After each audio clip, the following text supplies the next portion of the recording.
हमें प्रश्न दिया हुआ है कक्षा 10वीं का, जो कि आपका 2 नंबर का आता है।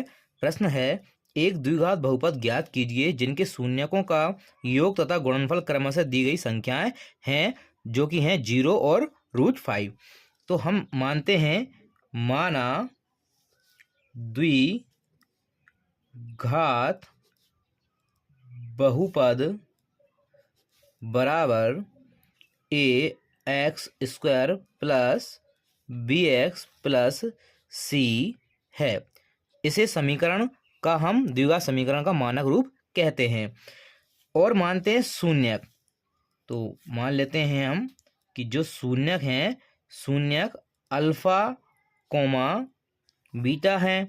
आपको दे रखा शून्यकों का योग मतलब अल्फा प्लस बीटा बराबर आपको दे रखा है 0, और दूसरा आपको दे रखा है शून्यकों का गुणनफल। तो गुणनफल क्या हो जाएगा, अल्फा इंटू बीटा बराबर √5। तो ये जो आपका शून्यकों का योग होता है वो आपका -b/a के रूप का होता है, और जो आपका गुणनफल होता है वो आपका c/a के रूप का होता है। यहाँ हमको a नहीं दे रखा, तो हम यहाँ 1 मान लेते हैं, इसके बटे में हम 1 मान लेते हैं। यहाँ b की वैल्यू आपके पास 0 है, a की वैल्यू यहाँ 1 है, a की वैल्यू यहाँ 1 है, और c की वैल्यू यहाँ √5 है। तो हम मान रखते हैं समीकरण में a का मान आपको 1 दे रखा है, तो ये 1x² हो जाएगा। तो हम इसको मान लेते हैं, अतः द्विघात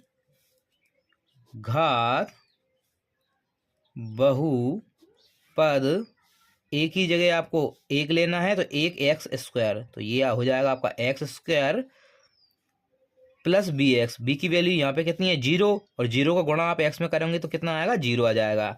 इसके बाद बचता है आपके पास c की वैल्यू यहाँ आपके पास √5 है, तो c की वैल्यू लिख देते हैं हम √5। ये आपके प्रश्न का उत्तर।